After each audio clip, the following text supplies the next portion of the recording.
Hello, bachcho. Let's read this question. The question says, when kept in water, resins swell in size. Name and explain the phenomena involved with the help of a diagram. Give three application of the phenomena. Right? The key concept for this question is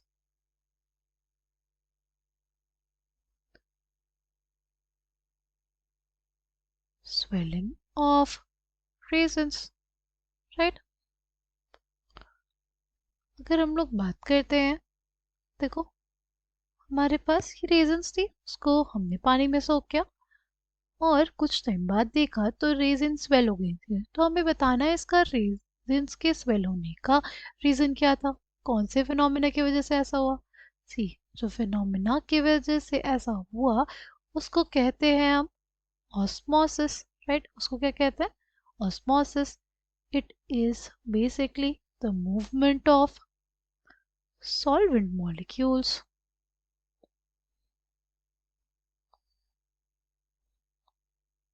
through semi-permeable membrane, through semi-permeable membrane.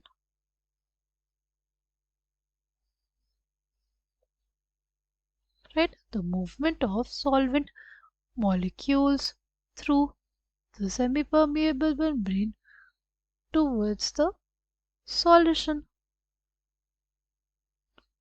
ये कहलाता है क्या, osmosis. Right, osmosis में क्या होता है, सी हमारे पास एक बड़ा सा कंटेनर है, ठीक, इसमें लगा दिया हमने एक सेमी परमिएबल मेम्ब्रेन। ठीक, इसमें लगा दिया एक सेमी परमिएबल मेम्ब्रेन। एक तरफ हमने क्या भर दिया, एक तरफ हमने ले लिया हमारा सॉल्वेंट। राइट, और दूसरी तरफ क्या ले लिया, दूसरी तरफ हमने ले लिया सॉल्वेंट और सॉल्यूट। यानी बेसिकली क्या होगा इसमें, इसमें प्रेजेंट है साइड पे क्या, सॉल्यूशन। राइट, यहाँ पे क्या प्रेजेंट है, सॉल्यूशन प्रेजेंट है। ठीक, कि हमारे पास क्या है, ये है एक सेमी परमिएबल, ये क्या है, ये है एक सेमी परमिएबल मेम्ब्रेन। ठीक, तो हमारे पास जो सॉल्वेंट मॉलिक्यूल्स होंगे, यहाँ पे जो सॉल्वेंट मॉलिक्यूल्स होंगे ये पास करेंगे किससे, सेमी परमिएबल मेम्ब्रेन से। ठीक, इसी को हम लोग क्या बोलते हैं, osmosis. Movement of solvent molecules from the region of their higher concentration towards the lower concentration, उसी को हम लोग क्या बोलते हैं, ऑस्मोसिस। सेमी परमिएबल मेम्ब्रेन जो होती है हमारे पास वो सिर्फ सॉल्वेंट मॉलिक्यूल्स को पास होने देती है। राइट, अगर सॉल्यूट मॉलिक्यूल्स होंगे तो उनको पास होने नहीं देगी। Right, movement of solvent particles from the region of higher concentration towards lower concentration, इसी को क्या बोलते हैं, ऑस्मोसिस। ठीक, क्या बोलते हैं, ऑस्मोसिस। अगर बात करते हैं हमारे applications of the phenomena, applications क्या होते हैं, जो प्लांट्स के रूट्स होते हैं, जो प्लांट्स के रूट्स होते हैं वो वाटर को एक्सेप्ट करते हैं, वाटर को अब्जॉर्ब करते हैं by the phenomena of osmosis. Right, roots of the plants take up water, take up water due to osmosis. Right, देखो जो रेजिन वाला एग्जांपल था उसको भी समझ लेते हैं। रेजिन को हमने पानी में सोख किया। राइट, ये जो रेजिन के ऊपर का छिलका होगा वो किस तरह एक्ट करेगा, वो एक्ट करेगा एक सेमी परमिएबल मेम्ब्रेन जैसे। राइट, तो जो सॉल्वेंट मॉलिक्यूल्स होंगे वो एंटर कर जाएंगे किस में, रेजिन में। राइट, जो सॉल्वेंट मॉलिक्यूल्स होंगे वो एंटर किसके कर जाएंगे, रेजिन के अंदर, जिसकी वजह से रेजिन्स क्या हो जाएंगे, स्वेल अप हो जाएंगे। राइट, सेकेंड एप्लीकेशन क्या हो जाएगा हमारे पास, वो हो जाएगा इंट्रावेनस इंजेक्शंस।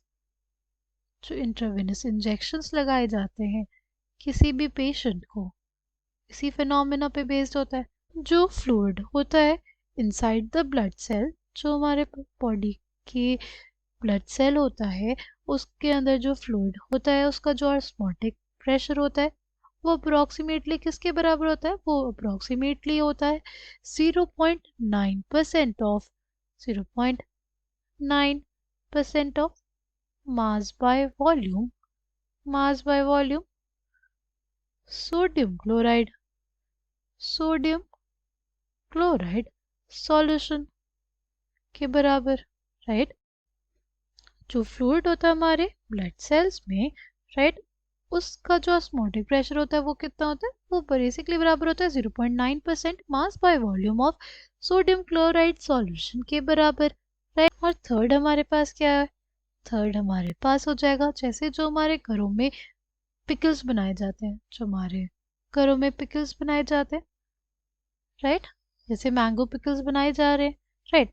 तो जो रॉ मैंगो है उसको रख दिया जाता है कंसंट्रेटेड सॉल्ट सॉल्यूशन में। जो रॉ मैंगो होता है उसको रख दिया जाता है किसमें? कंसंट्रेटेड सॉल्ट सॉल्यूशन में। उसको रखने का हमारे पास क्या फ़ायदा होता है, राइट? उसको बेसिकली रखने का हमारे पास ये फ़ायदा होता है कि जो मैंगो होगा, हमारा जो मैंगो होगा उसमें जो वाटर होगा, उसमें जो वाटर होगा वो क्या हो जाएगा? वो मूव कर जाएगा बाहर। क्यों? बाहर कंसंट्रेशन क्या है? सॉल्यूशन की ज़्यादा है। तो सॉल्वेंट मॉलिक्यूल्स जिनकी कंसंट्रेशन अंदर ज़्यादा है वो मूव कर जाएंगे बाहर की तरफ, राइट। क्योंकि हमारा जो रॉ मैंगो होगा, राइट, जो हमारे पास रॉ मैंगो होगा उसके अंदर वाटर की कंसंट्रेशन ज़्यादा है, राइट। अगर उसके अंदर वाटर की कंसंट्रेशन ज़्यादा है यानी उसके अंदर सॉल्वेंट मॉलिक्यूल्स की कंसंट्रेशन ज़्यादा है, तो सॉल्वेंट मॉलिक्यूल्स मूव करते हैं from region of high concentration to low concentration. Highly concentrated solution होगा तो उसमें सॉल्वेंट कम होंगे, सॉल्वेंट कम होंगे यानी लो कंसंट्रेशन ऑफ सॉल्वेंट हमारे पास किस में? कंसंट्रेटेड सॉल्यूशन में। तो हमारे पास मूवमेंट हो जाएगा फ्रॉम हाई कंसंट्रेशन यानी जो हमारा पिकल है यानी जो हमारा रॉ मैंगो है उसके अंदर से वाटर मूव कर जाएगा किसकी तरफ? कंसंट्रेटेड सॉल्यूशन की तरफ। इस वजह से वो सॉफ्ट हो जाएगा, राइट। ऐसा हमने कैबेज के लिए भी देख सकते हैं, राइट। अगर बेसिकली कैबेज में अगर सॉल्ट डाल दें, राइट, अगर कैबेज में सॉल्ट डाल दें तो क्या होगा? ज़्यादा सॉल्ट डालने से जो कैबेज होगा it will lose water, right, it will lose water because बाहर जो कंसंट्रेशन है वो क्या है? ज़्यादा है, सॉल्यूशन कंसंट्रेशन ज़्यादा। तो अंदर के जो सॉल्वेंट मॉलिक्यूल्स है वो मूव करना चाहेंगे बाहर की तरफ क्योंकि अंदर क्या है? कंसंट्रेशन ऑफ सॉल्वेंट मॉलिक्यूल ज़्यादा है। तो solvent molecules will basically pass through the semi-permeable membrane and move towards the concentrated solution, right? I hope आपको ये बात समझ में आई होगी। Thank you and all the best.